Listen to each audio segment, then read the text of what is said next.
Este mês eu estou fazendo uma coisa mais solta, né? Hoje são 23 de janeiro, nós estamos na quarta reunião já do Gelux, não, terceira reunião do Gelux deste ano, isso, terceira reunião do Gelux deste ano, e em fevereiro a gente começa o livro dos rishis. Espero que vocês já estejam dando uma olhada. Eu quero ver se eu faço uma especial antes da gente começar, né?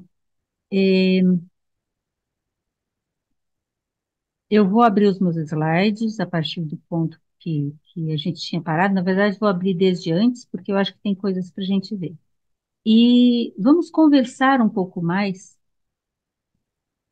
sobre o que ali está. Eu gostaria que, eu não sei se eu consegui fazer isso de modo adequado, mas que a gente observasse como aquela linguagem que aparece na Canção Nupcial da Sabedoria não é uma novidade. Ela está muito presente em muitas outras tradições. Uma linguagem muito semelhante, mas contada com outros detalhes, né? Com outros detalhes. Então, essa história de uma noiva, de uma mulher formosa, né? Que é a sabedoria, né? Que é buscada para ser desposada, né? Isso tem desde as tradições mais orientais às tradições mais ocidentais e se veste com diferentes modos, né, de se apresentar. E eu queria que a gente lesse o poema mais com o coração até, não tanto com o racional, né? E não que a gente tenha tanto racional assim, mas vamos lá, deixa eu falar. Que a gente sentisse a história, que é a história da reunião, que é a nossa reunião, né? E essa mesma história, então, aparece em diferentes tradições. Eu tentei trazer algumas, tem muito mais do que o que eu trouxe. Sim, tentei trazer algumas dessas passagens em outras tradições, e aí eu quero que vocês tragam isso também, tá? Então, eu vou abrir o meu material aqui, que pronto. Opa!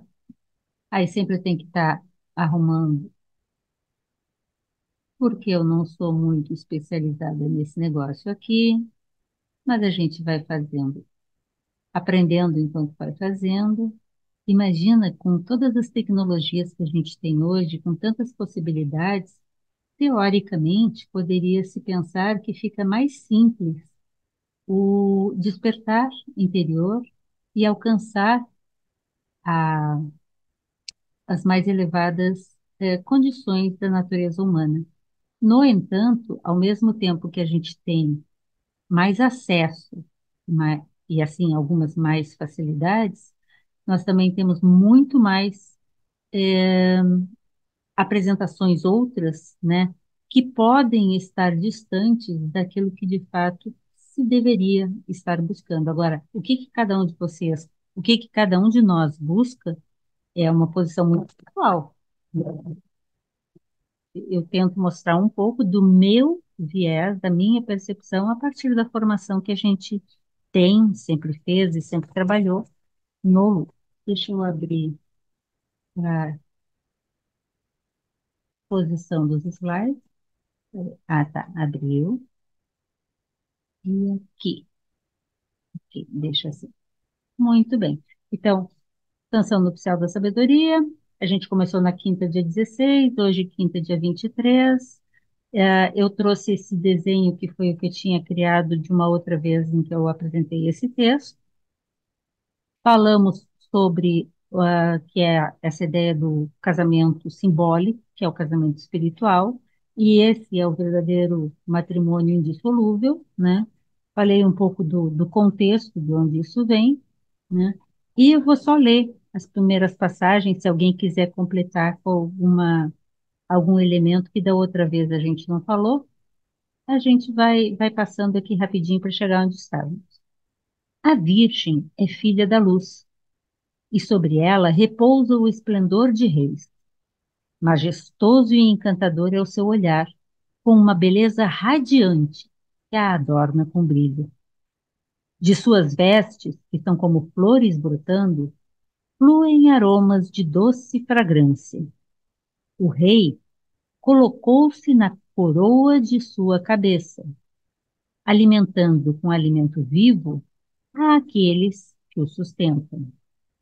A verdade repousa sobre sua cabeça, e ela esparge alegria a partir do movimento de seus próprios pés.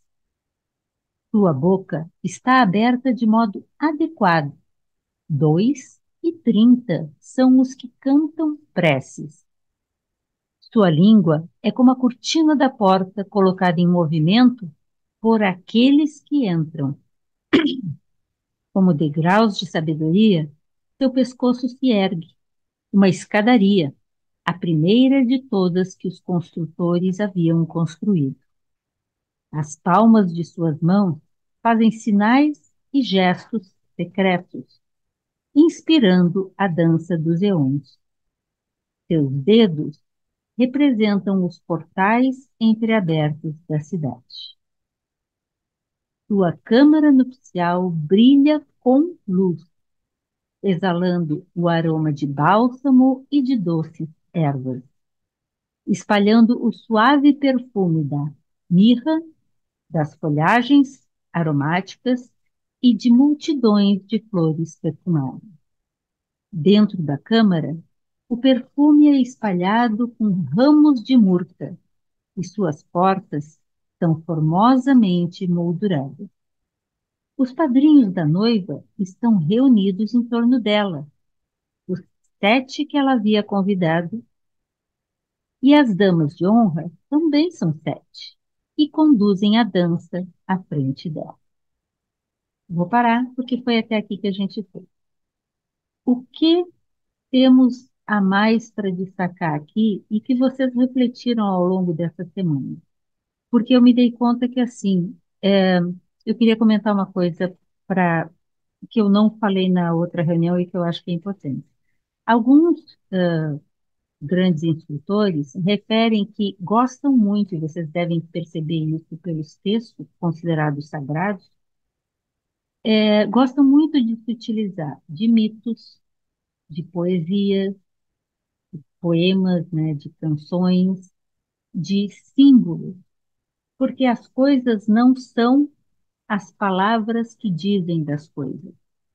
As coisas são aquilo que elas são, e cada um de nós, de acordo com seus próprios recursos, é capaz de perceber tais coisas, incluindo objetos de meditação, a partir dos seus próprios tons, a partir dos seus próprios conhecimentos, a partir das suas próprias experiências.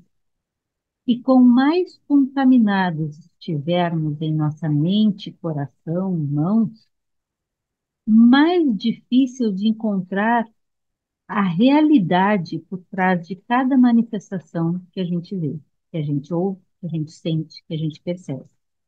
Uma poesia, ela fala muito mais do que as palavras. E por isso que eu comecei falando isso, alguns escritores gostam e dizem que é ideal utilizar poesia para disponibilizar o ensinamento. Porque a poesia, ela tem, muitas vezes, a capacidade de dizer em níveis diferentes, conforme a capacidade de ouvir daquele sujeito. Eu achei isso muito interessante também, porque eu estava esse fim de semana conversando com a minha neta, que só tem 10 anos, e ela, ela conhece, ela foi uma das revisoras do Conto da Pérola, né? E aí a gente estava comentando por algum motivo sobre, é que nós estamos pensando em escrever um outro livro, eu e ela. Não, não vai ser só nós duas, com certeza, vai ser a 20 mãos, né? Mas a gente está pensando num outro na linha budista. E aí a gente falando disso, e aí ela foi fazendo comentários, e ela própria disse que no Conto da Pérola, quando a gente lê uma primeira vez, a gente entende uma história. Quando a gente lê de novo, a gente começa a perceber coisas que têm a ver com outras coisas. Eu digo, é exatamente isso que eu quero que as pessoas também vão percebendo, não no sentido de ficar descobrindo o que é que tem ali, mas de entender mais a fundo. Não fui eu que escrevi a canção inicial da sabedoria, tá? Eu traduzi, fiz o melhor que eu podia dentro, eu não posso reinventar ela, né? Então, assim, dentro dos contextos, eu apenas traduzi, mas eu acho este poema muito inspirado, porque ele trata de um tema que é muito frequente em muitas dessas tradições. E ele conta isso de uma forma muito simples, mas que ao mesmo tempo, se a gente relaxa a mente e não tenta entender, por exemplo, opa, essa passagem há pouco, que fala das portas, né, de par em par, as portais que abrem e tal, ou a cortina da porta que é colocada, não é a cortina da porta, é aquilo que se movimenta quando alguns entram, né? Não é o degrau da sabedoria. Quantos degraus será que tem no pescoço? Ah, será que é o número de ossos da nossa coluna? Como é que chama, Bia? Vértebras. Vértebras. Vértebras. Ah, eu estou exausta, né? Será que não é isso? Mas a ideia de que pelo pescoço, até alguém, acho que foi na reunião passada aqui, que comentou sobre a relação entre o chakra do coração e o chakra do topo da cabeça, né? Então, este caminho tem que estar limpo e preparado para que possa subir, para que possa tocar e unir. Então, são coisas que vão entrando. As palmas das mãos fazendo sinais e gestos secretos. Vocês já viram práticas budistas? As práticas budistas, tântricas budistas, elas se utilizam de muitos movimentos de mãos, são os mudras, né? E mesmo na tradição cristã, a gente tem a posição da prece, não é uma coisa por acaso, né? Então, vejam, eu acho que tem tantos elementos aqui que não é para ser lido como um relato, mas como uma representação simbólica de um relato que está sendo feito à alma. Posso estar viajando também, tá? Seria a opinião de vocês. Mas eu acho muito interessante quando diz, por exemplo, a verdade repousa sobre a sua cabeça, mas a cabeça é onde está o rei colocado sobre a coroa, que é Keter, da árvore sefirotal, né? E por ter verdade ali, esparge alegria à medida que ela anda. Então tem que haver ação no mundo, pisar na terra, para que essa alegria possa ser disponibilizada, espargida em todas as direções. Então vejam, assim, é,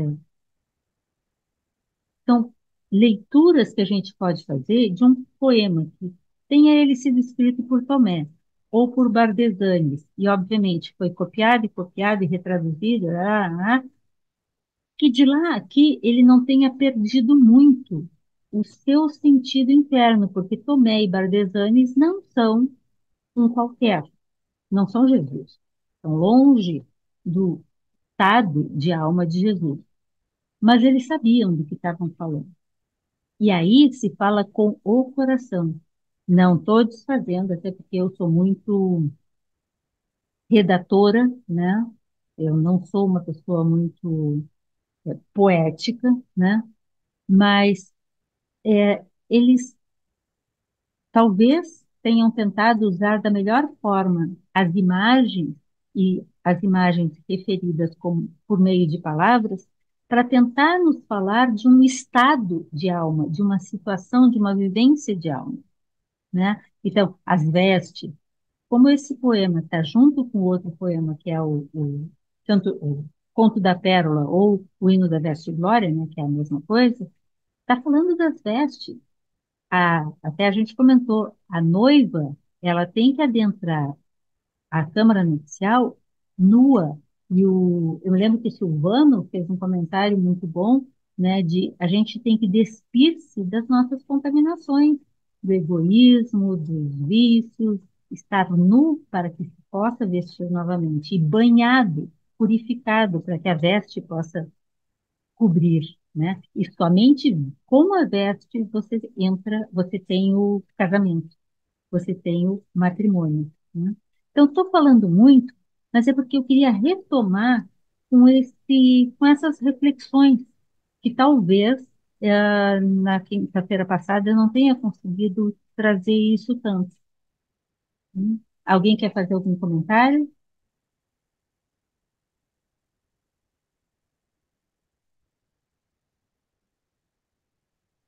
E eu comentei, eu acho, que outra vez a questão da cidade, né? Que aparece muito no Bruce Codex e que é muito presente em Mani, o texto do Mani sobre a cidade celestial, né? É bem importante. Ah, e eu acho uma coisa aqui interessante também, já te passo daí, a Uhum. questão do perfume espalhado, em alguns textos que eu tomo como reais, verdadeiros, é frequentemente colocado que, por exemplo, em ritos é muito comum se usar perfume e se usar incenso, porque tem um duplo sentido. O incenso tem o sentido de limpar o ar, então não pode ser qualquer incenso. E a maioria dos incensos que a gente compra por aqui hoje em dia, diz o Alberto que é cheiro de sabonete, né? Então, o incenso verdadeiro, ele é feito, colhido de determinadas plantas numa determinada época. É igual à verdadeira homeopatia, é igual à verdadeira florais, né? Não é de qualquer lugar, não é de qualquer jeito, tem todo um tempo, inclusive de acordo com a lua, com os astros, tem toda uma ciência por trás, que eu desconheço, né? Mas o fato de ter um perfume, também há indicações de que certos grandes mestres, eles têm o seu perfume de reconhecimento. Então, algumas pessoas têm percepções várias, isso é comum, né? Tem gente que sente cheiros, tem gente que ouve coisas. Não estou falando de gente que ouve coisas, tá? Eu estou falando que, às vezes, existe sim essa possibilidade de você ter percepções, né? Ou enxergar coisas. Não estou falando de gente que vê coisas, mas de gente que muitas vezes tem uma percepção. Isso não quer dizer que a pessoa é mais avançada ou menos avançada, só que aquele sentido dela tem uma capacidade diferenciada, né? Então, o perfume é uma dessas características, né? Em certos lugares, em certas circunstâncias, muitas vezes você sente um perfume passando. Estou falando de circunstâncias desse tipo aqui, tá? Você percebe que de repente vocês estão fazendo aquela meditação coletiva, tal, e estão sentindo que a coisa realmente está fluindo, e não é assim, estou sentindo. Não é uma coisa que a gente busca sentir, simplesmente acontece e às vezes aparece um perfume. E sempre é um perfume suave, uma coisa agradável, né? E muitas vezes reflete a presença de um anjo ou de um grande ser que achou que naquele momento merecia a sua atenção, né? Essas coisas acontecem. Isso não é para ser algo bom, mas que seja entendido como algo normal. Em crianças pequenas, às vezes a gente vê elas fazerem comentários, todo mundo olha assim, né? Mas é que assim, a percepção delas ainda não está bitolada e forçada pelos nossos conceitos do jeito como os nossos pensamentos da nossa sociedade, né? As formas de pensamento da nossa sociedade. E isso acontece, não é normal. Vou ficar quieta. Odair, Jane, seguindo a tua orientação, eu fui dar uma pesquisada em algumas palavras do poema. E a porta me chamou a atenção. Então eu fui pesquisar e vi lá em Provérbios 9:1, depois seguindo, não vou ler tudo. Não clama a sabedoria e a inteligência não faz ouvir a sua voz do lado das portas da cidade. E aí vamos ver, no Zoa tem uma explicação que o significado das portas. da cidade, que indicam os diferentes tipos de inteligências e entendimentos humanos, cada um se esforçando para conhecer Deus. É esse Por diferentes portas. exato. Cada porta tem a sua devida, digamos, dimensão para que aquela pessoa entre. E é aí que faz com que as cortinas balancem, que ela vai vibrar de acordo. Perfeito. Eu também separei uma outra passagem parecida com essa e também relacionada ao Zohar. Achei Sim. interessante você trazer. Sabe, Odair, que alguns de nós provavelmente têm, às vezes, alguns sonhos que não são aqueles sonhos de faxina da mente. Você acorda com uma sensação diferente. Você entende aquele sonho como talvez, e cuidado, porque tem gente que é assim, eu tive um sonho com tal coisa. Calma, calma.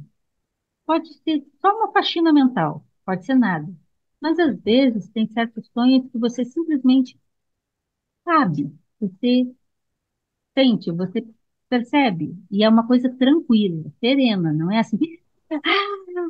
Não, é uma coisa que te toca e fica bem marcado, né? E eu própria já tive um sonho desse tipo e conheço outras pessoas que é comum comentar isso que você está falando daí, de num sonho estarem num grande salão com várias portas, ou num corredor com várias portas, e com várias pessoas entrando ou saindo por essas portas. E você tem que escolher uma porta, ou então só uma porta se abre, né? Então, essa ideia da porta que se abre, eu adorei a ideia da cortina aqui, eu acho muito interessante. A cortina balança e, portanto, espalha, né? Quando ela balança, ela espalha o ar vital, né? De acordo com quem entra, né? Acho muito interessante. Tem muita coisa interessante para tirar. Só tem que cuidar para a gente não ficar. eh, então, por favor, me perdoem se eu estiver pegando demais nas coisas. Mas eu, quando li pela primeira vez, e as muitas vezes que eu já li esse texto, ele sempre me traz algumas imagens a mim. E eu acho isso muito significativo, porque também essas imagens, elas não são, por exemplo, talvez algumas sejam boas imagens para mim, e para vocês não façam sentido. Agora, para vocês podem fazer outros sentidos, e aí eu quero conhecer também, né? Fala, Silvano. Obrigada, Odair. Tá me ouvindo? Sim, Ah, eu tava pensando, eu tava vendo tu falar assim, pensando que talvez a canção da nupcial ela também pudesse ser um ritual assim de formatura, né? Que a pessoa chegou lá no final do curso e então faz aquela formatura. Só que eu acho que seria muito raro esse ritual, porque exigiria um aprofundamento muito grande do discípulo, né? Vamos assim dizer, do iniciado. E que eu penso que pela profundeza que exige, é uma pessoa que não só se livrou assim do egoísmo, do ego, mas é quase assim desassociado da própria personalidade, sem deixar se relacionar com as pessoas, com o mundo, sem amar, mas sem nenhuma preocupação com si próprio, entendeu? No sentido com si assim, próprio no sentido personal, né? no sentido personal, no sentido egóico, no sentido humano, assim, mais espiritualizado, assim, ele estaria mais tipo um Buda, assim, fazendo tipo Jesus, entendeu? Fazendo assim, Uhum. trazendo uma boa nova, né? Mas completamente livre dos compromissos terrenos, né? Por isso que eu acho que seria uma coisa muito mais profunda. E também vou voltar aquele assunto 2:30 lá, que eu agora me tive uma outra ideia, né? Que eu estava lendo aqui no livro, que se botar 16 em cima, 16 embaixo, e separar dois, um em cima e um embaixo, seria 2, 32, né? Com um de cima e com um de baixo daria 2:30, né? 15, 15, vocês me entendem? Seria um dente de cima e um dente de baixo, que seria a união, né? E aí sobraria os outros 30, que são 32. Não tinha pensado, mas pode ser uma Eu ideia. fico perambulando, né, de todas as formas possíveis, mas poderia ser, fala em casamento, fala em união, fala com embaixo e em cima, fala com um monte de coisa, né? Então, de repente, na nossa arcada dentária, os dentes poderiam ter algum significado mais profundo, né? e talvez até nomes, quem sabe? Sim, É só uma sim. ideia. Não, eu achei interessante. Mas eu também, cada vez que ficava lendo, eu ficava vendo outras coisas, né? E há pouco eu falei, até pedi ajuda para a Bia, né, da questão do pescoço. Eu acho muito interessante essa questão do pescoço e mesmo as vértebras da coluna vertebral. Porque olha só, o que que é que nos sustenta? A coluna vertebral. Fisicamente falando, é a coluna vertebral que nos deixa de pé. E a expressão estar de pé, deixar de pé, é muito significativo. Porque, por enquanto, talvez alguns de nós estejam rastejando, outros estão engatinhando, outros já estão dando seus primeiros passos, mas ficar firme de pé tem que ter coluna. E para a cabeça se sustentar, tem que ter cervical. Cervical chama essa parte da coluna vertebral, né? Então, assim, acho muito interessante o exemplo, né? O uso das palavras, as possibilidades. E viram como a dança dos Eons aqui lembra o nosso hino de Jesus? O hino de Jesus não fala da dança dos Eons? Jesus diz para eles, prestem atenção na música das esferas e acompanhem a dança dos Eons, pois quem não dança não sabe o que está acontecendo, né? Então, eu fui lendo e eu fui vendo os mesmos assuntos, as mesmas imagens colocadas em outros elementos. Mas alguém quer falar alguma coisa? Esse aqui é onde a gente estava, né? Isso. Então, as damas de honra e os ah, seus cavalheiros, né? São 7. E tem os 12. Ah, sim, esse aqui eu já tinha passado com vocês, né?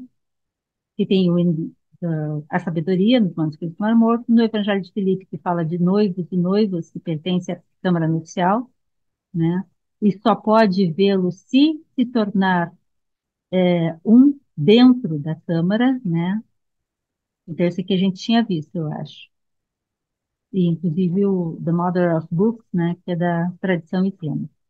12 são... a gente tinha visto, não tinha? Eu acho que sim.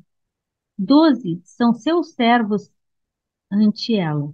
E aí me lembra seus olhares voltados na direção do noivo, para que ao vê-lo possam ser preenchidos de luz. Vejam que 12 são servos na frente dela e estão acompanhando ela 7 vigílias, né? 7 pares.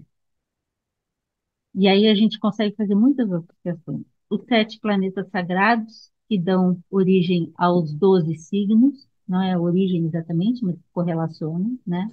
E assim muitos outros 7 em duplas, e muitos, por exemplo, as 12 hierarquias, os 7 planos de existência, e os que estão acima do limite e abaixo do limite, né? Que são 5 e 7, né? São 5 abaixo, 7 acima.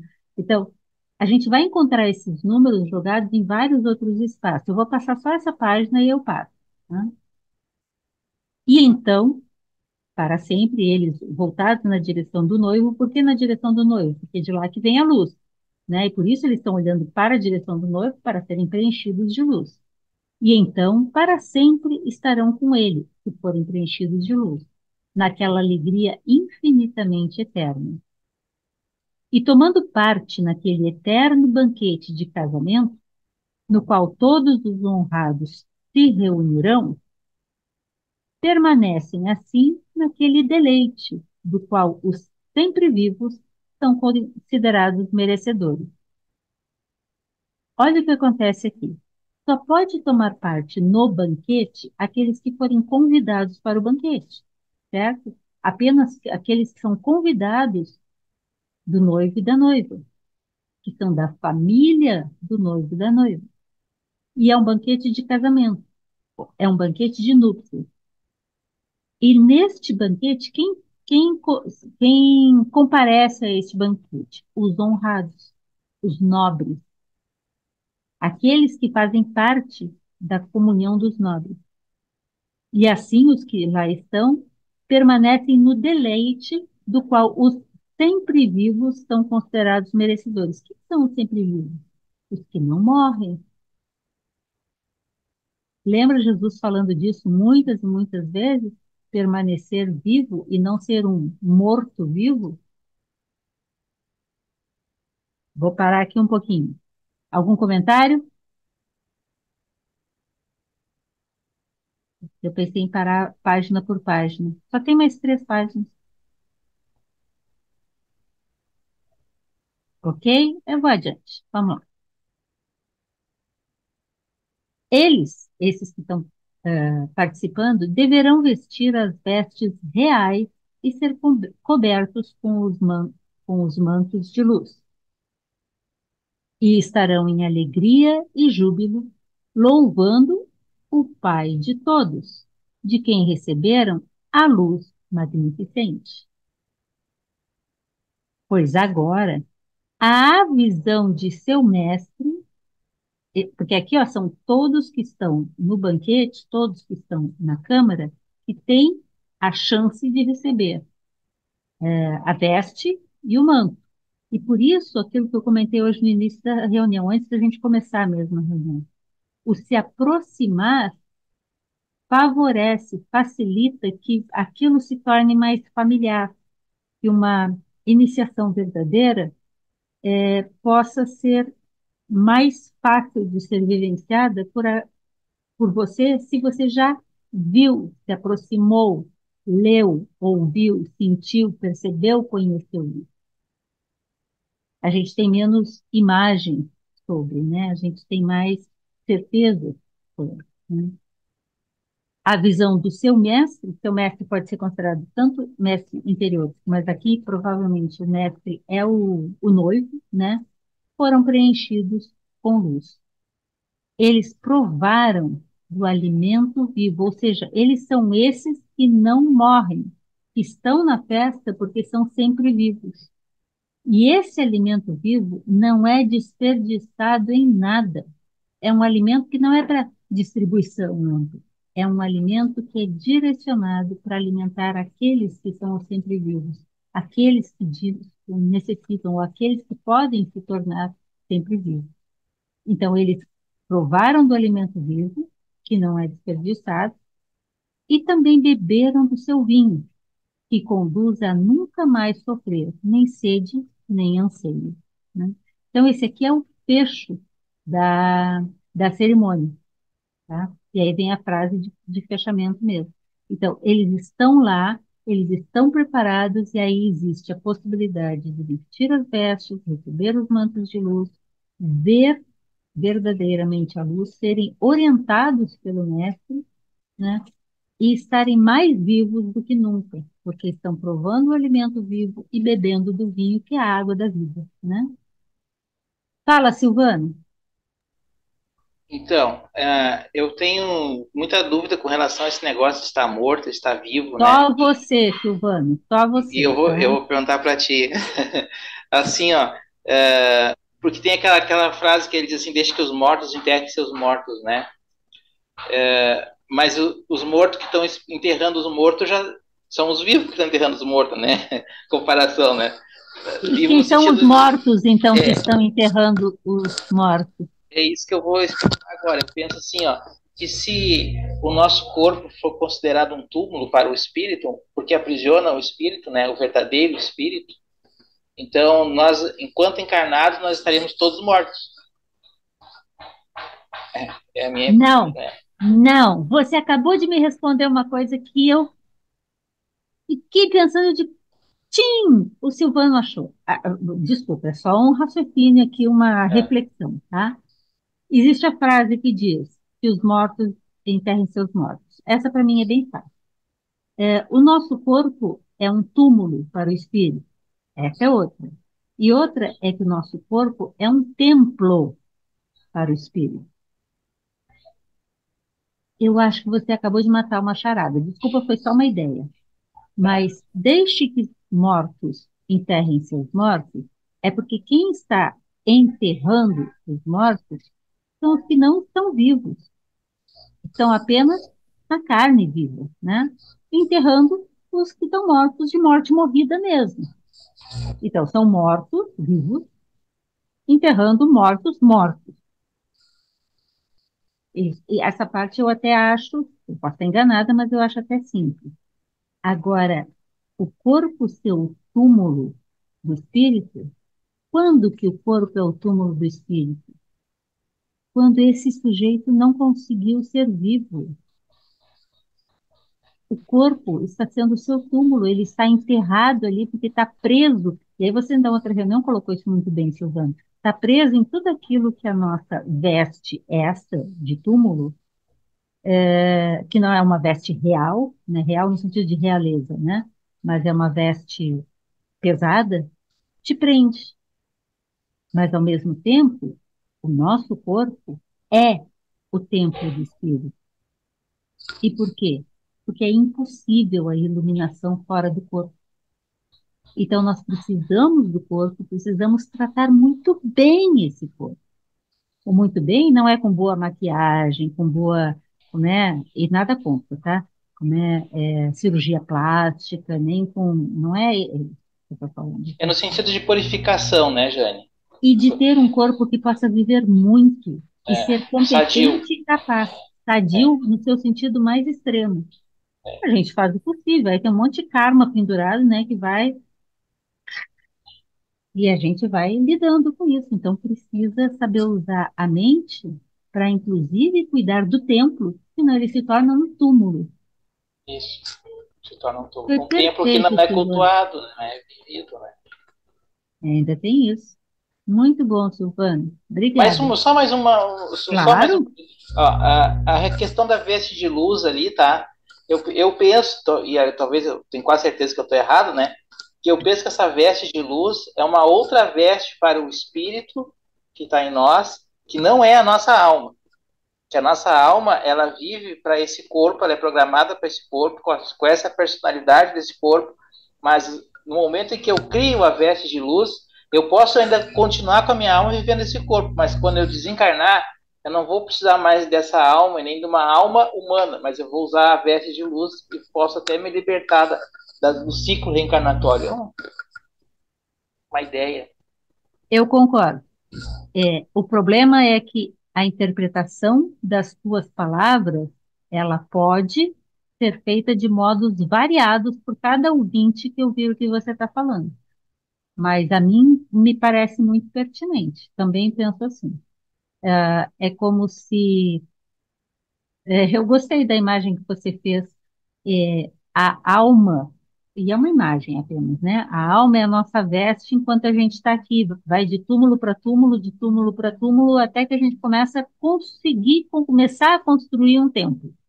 Fica templo-túmulo, né? Depois, primeiro é túmulo-templo, até que chega em templo-túmulo e até que a gente consegue ultrapassar. E aí você não pode ficar nu. Então você recebe uma veste, o hino da veste glória é muito bom para isso, que é feita segundo a sua única medida, ou seja, de acordo com seus atos, com as suas forças, com as suas energias, de acordo com o que você é. Não é uma veste que vem de fora, mas é uma veste que é tecida de acordo com a sua medida, a medida do seu crescimento, a medida da sua densidade, da sua expansão, né? Eu acho muito bonita essas imagens. Obrigada, Silvana. Muito bom. Fala, Bia. Eu vou pegar um gancho do que o Silvano falou lá atrás, e aí eu estava aqui pensando, com cabecinha fértil, que ele falou do ritual, né? E aí, no meu entendimento, esse ritual não é uma mudança de estado, não é um local. E a partir daí eu vou fazer vamos lá, umas conexões. O coração é o primeiro órgão que quando o embrião é fecundado, né? É o primeiro órgão que Ser gerado. é formado, tá? E aí, eu me reporto às palavras de Jesus, que ele fala, né, que o pecado não existe, o que existe é a dureza no coração do ser humano. Ou seja, a utilização do eletromagnetismo desse coração, a gente usa de forma mundana. Então, vamos pensar que esse ritual, ele começa, essa mudança de estado começa aqui no coração, né? E aí essa dureza do coração, essa limpeza, essa purificação nesse estado, essa cortina, essa frequência, como o Dair falou, né? Vamos mudar essa frequência, esse porque o coração é eletromagnético, ele conversa com o cérebro, e aí vem a escadaria, né? E por ele ser o primeiro órgão formador, ele é o principal nosso, que é alimentado pelo sangue. E o sangue vai para onde? Para o cérebro. Estou viajando. Então, E essa ele, mudança de... e esse coração, lembra, funciona no mesmo ritmo que os pulmões, que são o alento. O coração não consegue funcionar se não tiver alento entrando e saindo. E vou mais além. Você tem a... Quando você... Como, bom, a necessidade dessa purificação, dessa mudança de estado, a gente tem que se reportar que o sangue tem oxigênio, e o oxigênio do prana, que é o melhor, que é o sangue bom. Então, é aquilo que você falou, a gente tem, é o lado espiritual que a gente tem que despertar, mas esse túmulo aqui, ele é extremamente importante. Eu não gosto muito de chamar ele de túmulo, eu gosto de chamar ele de veículo. É o nosso veículo. Ele é limitante, ele tem porta, ele tem, mas assim, é o meu veículo, onde eu posso fazer o meu melhor tá aqui dentro, sabe? Eu tenho que estar mexendo aqui, melhorar o motor, pôr turbo, enfim. Então, né, essa coisa aqui de você estar fazendo essa purificação da dureza desse coração, essa mudança toda gera, aí sim, esse magnetismo conseguir subir para o nosso cérebro, que é onde é a coroa, aonde está o chakra, a possibilidade dessa maior conexão. Foi uma viagem que eu fiz total, via Silvano, via daí. Não sei se faz Muito bom. sentido. Sim, e eu acho interessante que quando a gente estuda diferentes áreas, a gente começa a fazer, como o Silvano fez e como você está fazendo, conexões para perceber que as coisas não são por acaso dessas formas. A gente encontra correlações muito fortes, muito facilmente. E por isso que é Muito, fácil, bota entre aspas, isso, fazer um poema. Já repararam como todos os grandes mestres da humanidade, não sei se todos, mas eu acho que quase todos, nasceram de uma virgem? E assim vai, as histórias se repetem, porque não é uma história, é um mito representado na vida daquele ser que arrasta multidões, né? Pela sua qualidade de alma, né? Ou mais que isso, né, Silvano, pelas vestes que ele alcançou. Muito interessante. Que mais?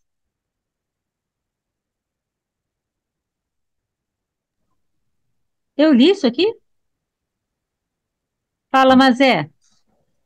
Assim, li. Rapidamente, me ocorreu uma coisa muito interessante quando se falou de coração, que é, na medicina tradicional chinesa, o coração tem um papel muito importante e é o templo da alma, vamos dizer assim, entre Uhum. aspas, dentro Sim, dos e na conceitos da medicina. tradição budista também é assim. É. E uma coisa assim que eu acho assim, uma coisa super interessante é que eu vejo que o primeiro, a gestação, ela é a transição de um estado para a matéria, aqui Uhum. manifestada na hora que nasce. E o Uhum. primeiro Você não nasce contato, pronto, você tem que passar por esse processo. sim, e ao nascer, o primeiro contato dos nossos órgãos internos é o pulmão, é o inspirar, que aí você tem um alento, e é o último também, que é o Verdade. expirar para partir para outra. Só Isso. É a ignição. isso. Apesar do coração é que faz funcionar, a ignição é o alento. É, eu acho isso fantástico. Isso na E o medicina tradicional despedida chinesa. também. Muito bom. Então é isso aí. Falou. Muito interessante. Fala, Odair. Pegando o gancho do Silvano e da Ana Beatriz, no desenvolvimento espiritual, vou falando do lado cabalista, tá? O desenvolvimento do discípulo é um desenvolvimento qualitativo do ser, onde ele começa primeiro a ser conhecedor, é o que nós estamos fazendo, estamos aprendendo. Isso está diretamente ligado a Sefirot, conhecer. E após esse nosso conhecimento, que vamos poder passar para o nível de sábio. É quando o estágio da sabedoria ele é representado, um mergulho mais profundo nas camadas das vestes de luz.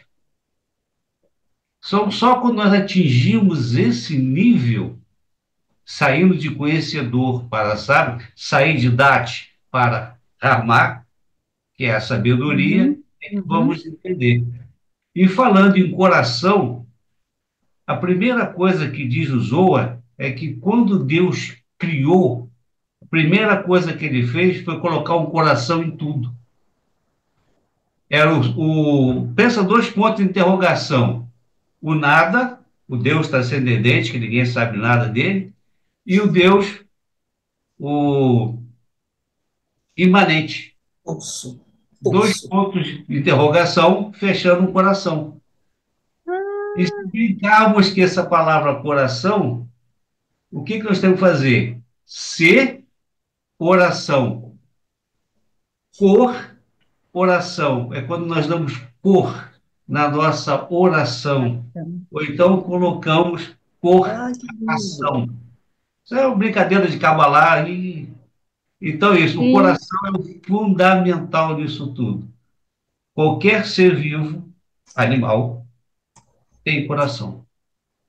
E antigamente os velhos sábios usavam dois tipos de mente: a mente lógica, racional, e o mind, mente que você sente no coração. Eu uhum. falei antes, nós levamos 6 meses para traduzir, para encontrar essa justificativa. Foi do Mistério Magnum, do Jacob N. Uhum.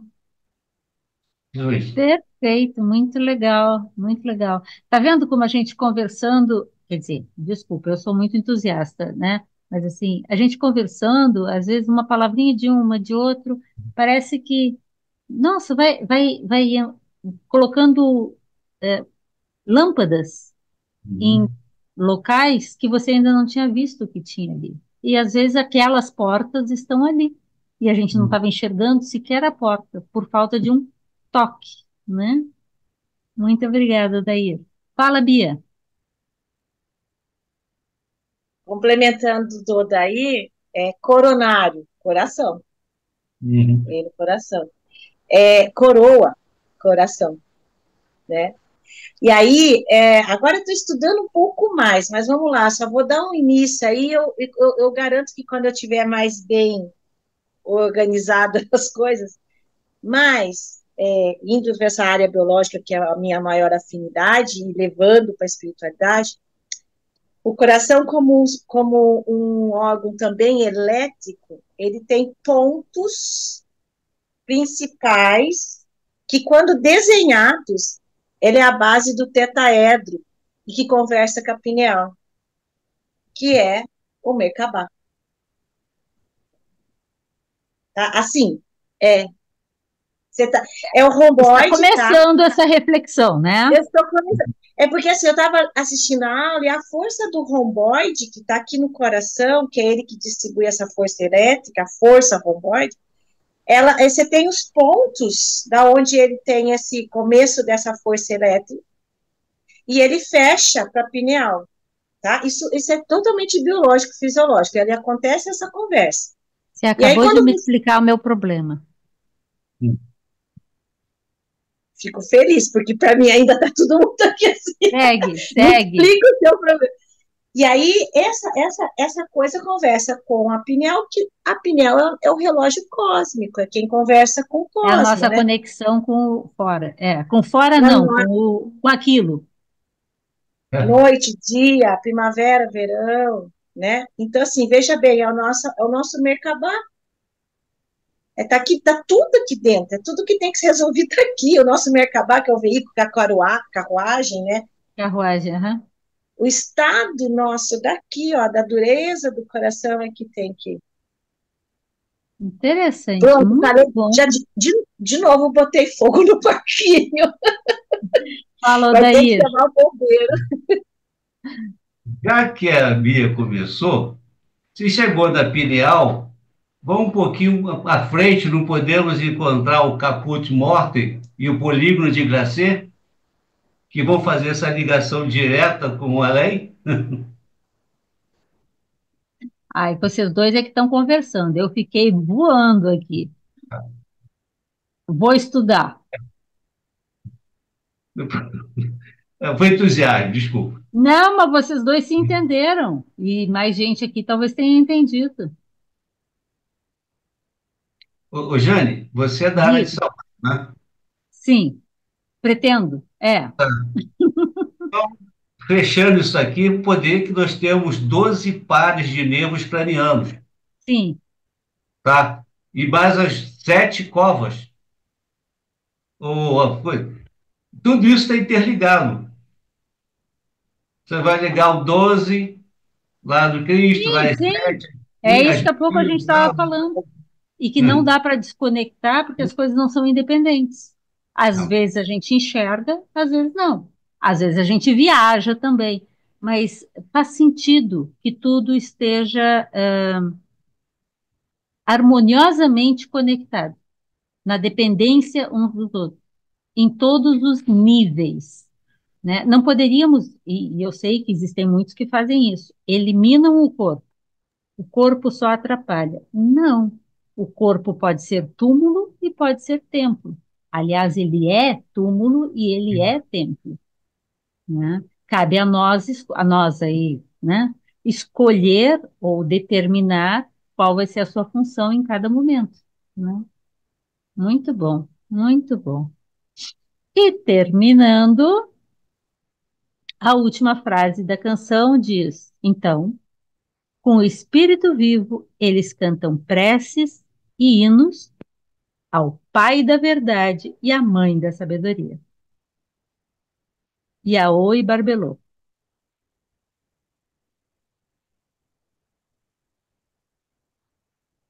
E assim acabou. Aí eu trouxe algumas coisinhas a mais, mas é pouca coisa, não vou andar muito, sobre o outro estudo que eu já tinha feito, porque eu achei muito interessante essas passagens e eu gostaria de ler para vocês, e depois de lê-las, vamos conversar, comentar um pouco aqui mais, né? O MID tem o livro, né, que é a Canção Nupcial da Sabedoria, de onde a gente traduziu o hino, e neste livro ele tece vários comentários sobre alguns dos elementos da canção. E há outras coisas que eu vou trazer também, né? Mas sobre a sabedoria, sobre Sofia, né, o Mide comenta que Lipsius é um autor anterior ao tempo dele, claro que tem que ser anterior ao tempo dele, mas que também trabalhou muito com esses primeiros apócrifos que foram conhecidos, né, principalmente esses que não estão em Nag Hammadi, que são os anteriores, tá? E ele comentando o livro Atos de Tomé, onde tem o hino da alma, que é o hino da veste glória, que é o hino da pérola, né, que é tudo a mesma coisa. São vários títulos que ele recebe. O Lipsius diz: de outros hinos, os quais são preservados na versão grega mais fidedignos que no texto siríaco, que em grego a tradução está melhor, mas em siríaco mantém as palavras mais corretamente, né? Que passou por uma revisão católica, a tradução auxiliar.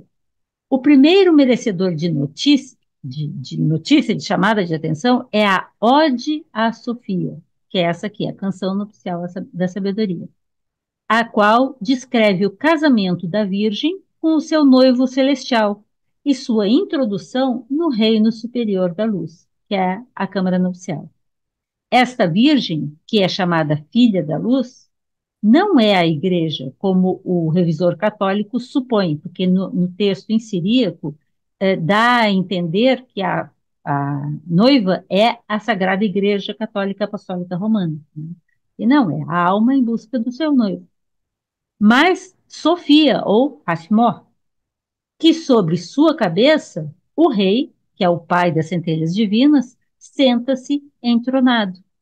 O seu noivo, de acordo com a mais provável interpretação, segundo Mide, é o filho do Deus vivo, ou seja, o Cristo, o primeiro, o primogênito, né, o filho.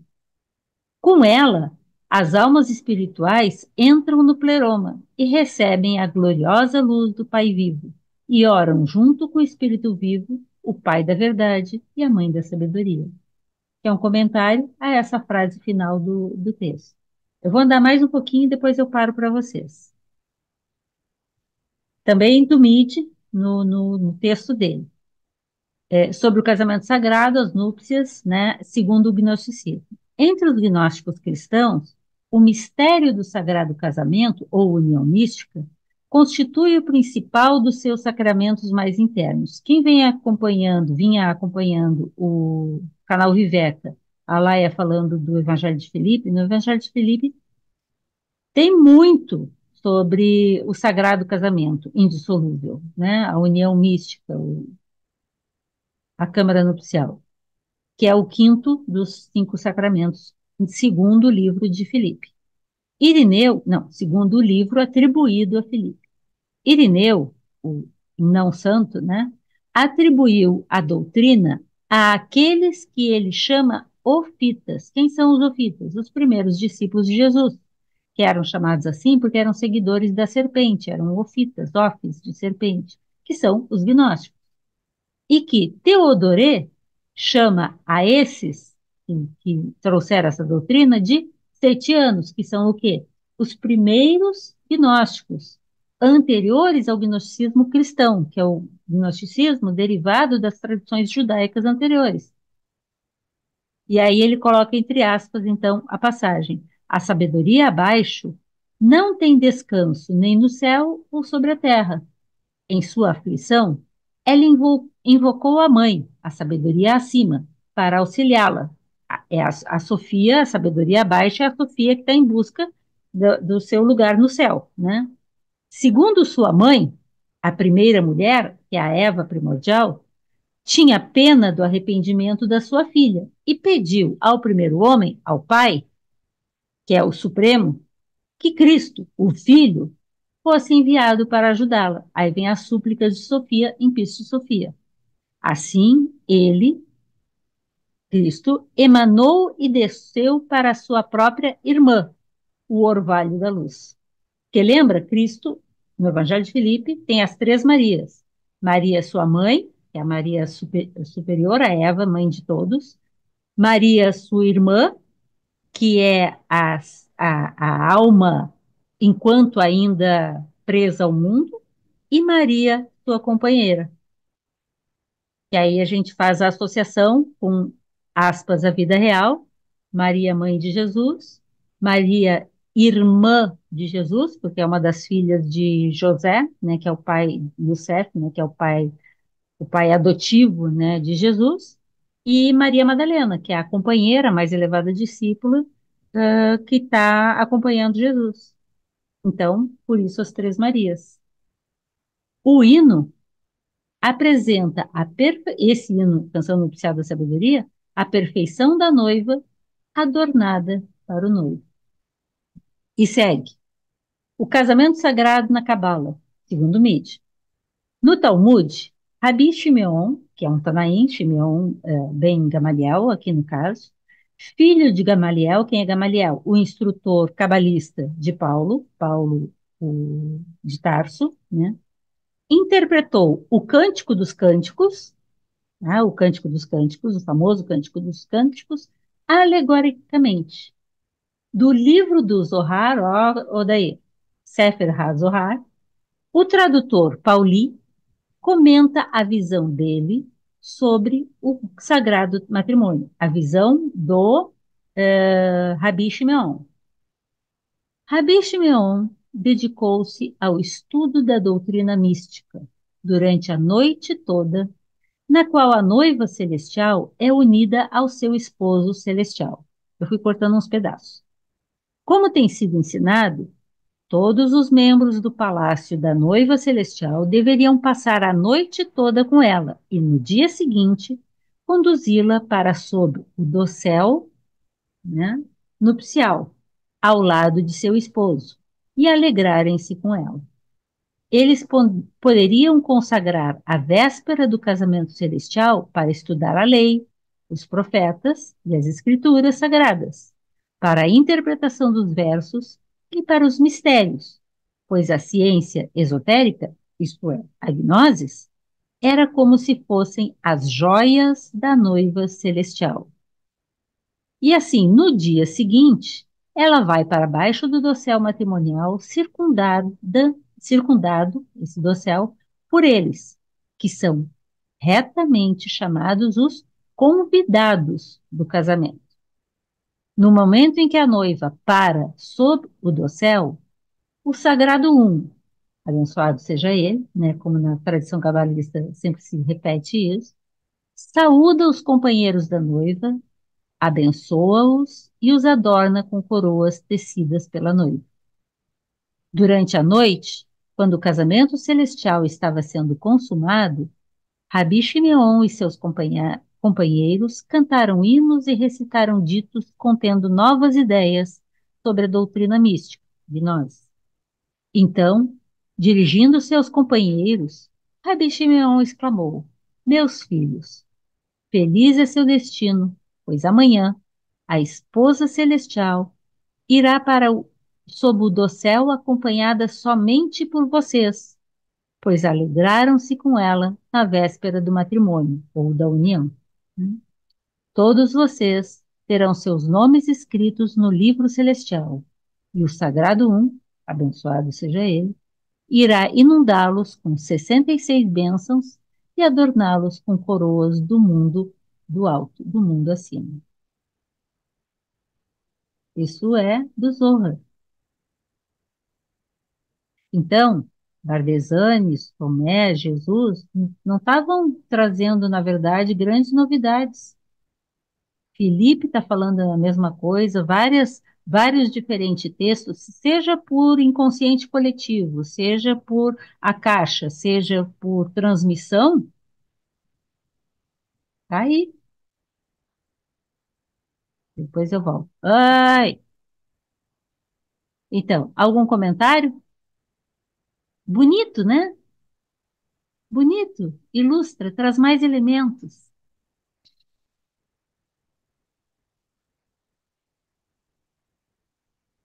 Bom, e eu ia fechar com apenas essas passagens, que é para refletir. No Evangelho de Filipe, a mulher se une com seu marido na câmara nupcial, e todos aqueles que se uniram em tal câmara não voltarão a se separar. Quem aqui casou na igreja ouviu, né, que o homem se une à sua mulher e, né, pois é. Esse é o verdadeiro sagrado matrimônio indissolúvel, na câmara interior, referida por grandes místicos, né? São muitos os místicos que falam disso. E a câmara interior é sempre no coração, né? Nesta câmara interior, o pai poderá ser encontrado, e é onde a noiva e o noivo se encontram.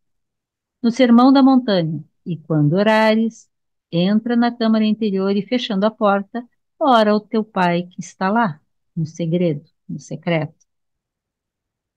Essa é a câmara verdadeiramente plena de luz e de verdade, preenchida do prazer proporcionado pela verdadeira união, interrompendo a sensação de separatividade, tornando um corpo que podia estar sendo um túmulo em um templo. Penso eu, né, ser a mesma alusão que Jung faz à conjunção ânima-ânimos, que conduziria ao estado de individuação, ao si mesmo, que ele diz já era encontrada entre os nascentes. E ainda tem, eu vou parar por aqui, nos tantras budistas, né, que a consumação das grandes iniciações é representada iconograficamente por um casal em união física, né? Por quê? porque é essa conjunção de energias que faz com que se unam e se tornem um. Né? Tá, e daí? Pronto. Então, algum comentário?